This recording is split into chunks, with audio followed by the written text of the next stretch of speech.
Hi there, I'm Caleb Cartwright, and I'm a design expert here at Kitchen Magic. Remodeling your kitchen can be a stressful experience, but you're not alone. From cost to timeline, my goal is to break down all major points of the process for you.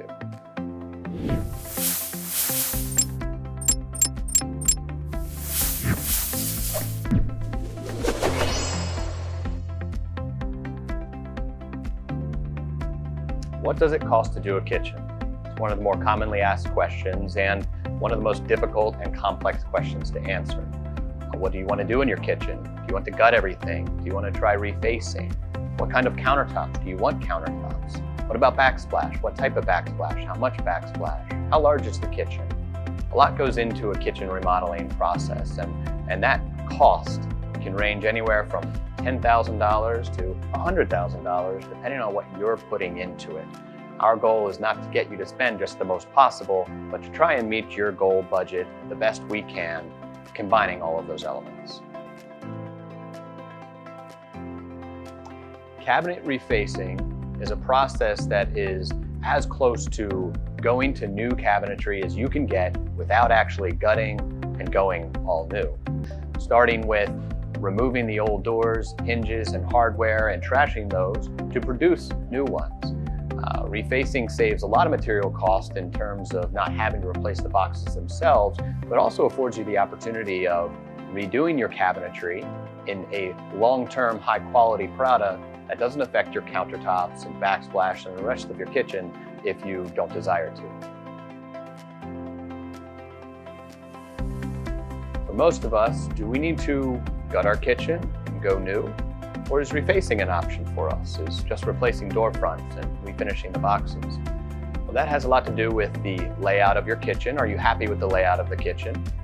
Or is the box itself in bad shape or in poor shape?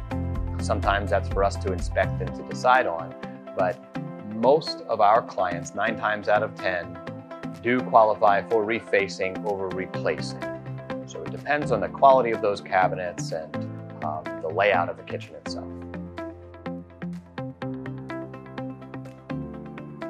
Painting or repainting is fairly self-explanatory in terms of your doors are generally removed, painted in your garage or on site somewhere, and the boxes themselves will then be repainted in place. This is generally a short-term solution that's used for clients that plan to sell the house in a year or move out. Refinishing would be the case of if you have a stained wood cabinet and you want to restain or refurbish the stained wood as it exists. Refacing would be total replacement of the doors, of the hinges, the hardware, the trim, every surface of the cabinet to be veneered and redone so it looks and feels like a new kitchen. It operates like a new kitchen without actually replacing the boxes themselves. So your main difference is in a laminate and a wood door. A wood door is generally used in a stained wood product. It has natural graining that with expansion and contraction can come apart, and that's why you see sometimes the parts of the door get dirt and dust and cracks inside because over time it expands and contracts. A laminated door is an engineered wood on the inside that has a virgin vinyl wrap essentially wrapped around the door. In our case, it's a very high-end wrap that goes around the door. By using an engineered wood, we guarantee that no expansion and contraction happens, so that door doesn't come apart. It's generally made in one single piece, so there's no cracks or areas for dirt and dust to collect, giving us a maintenance-free door. Whereas a wood door generally will take maintenance, whether it's touching up paint, touching up stain. Over time, water will become much more visible, and it can also be discolored very quickly from the sun.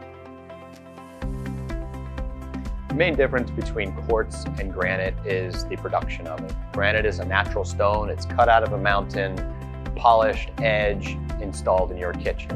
And there are a very wide variety, more than 20 grades of granite, ranging from very poor granite, which is very porous, absorbs just about everything, even water that you set on it, and has a lot of cracking and pitting, and it needs sealed once every year, to high-grade granite that we use that, although it is very good and hard stone, it still needs sealed on occasion. whereas quartz is a man-made stone. It's produced in a factory, so it's very consistent. It's very non-porous, even more than solid surface countertops, so you never have to seal it. Your maintenance on it is very, very, very minimal. The benefit of quartz is also, because it's a produced slab, what you see is what you get. Whereas with granite, you never control what's cut out of the mountain and how that slab will change from one side to the other. With quartz, you can. And so we can show you pictures of slabs of quartz, and that's what you're getting. Kitchen Magic, like most kitchen companies out there, use a combination of subcontractors as well as our in-house installers for a variety of reasons. The contractors that we use, the difference between us and others is that we use the same ones over and over again and have on average for over a decade, these same installers. They are trained in-house, they are all insured and protected by Kitchen Magic, making sure that everyone coming into your home is not only background checked and trustworthy, but also trained in exactly what our product is and how to install it. What order should you do your kitchen project in? Another very difficult question to answer in terms of what are you doing in your kitchen. Let's say, for example, you're doing everything. You're doing the floors, the walls, the cabinets, the countertops, backsplash, sink, faucet, plumbing. A lot of elements go into it. It still will depend on what type of flooring you're doing. Is it hardwood floors? Do you want that to run underneath the cabinets? Is it tile? Is it vinyl plank? Many of these products need to be cut around our cabinets. So most of the time, we will tear out the kitchen first. We will set the cabinets in place. Then we'll do our digital templating, which would be explained to you by your designer for the countertops themselves. Once that's gone to fabrication, you can paint.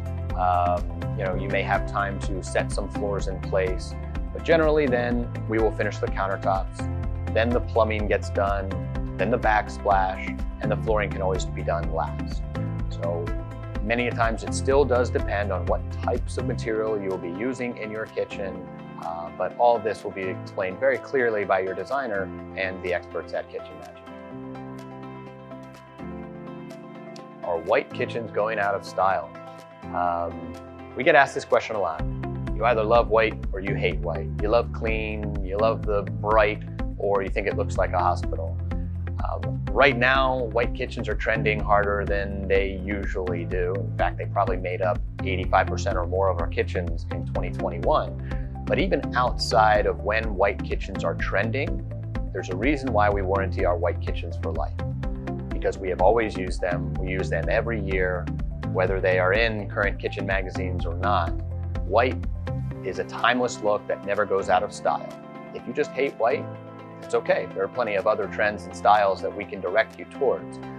But white rarely goes completely out of style.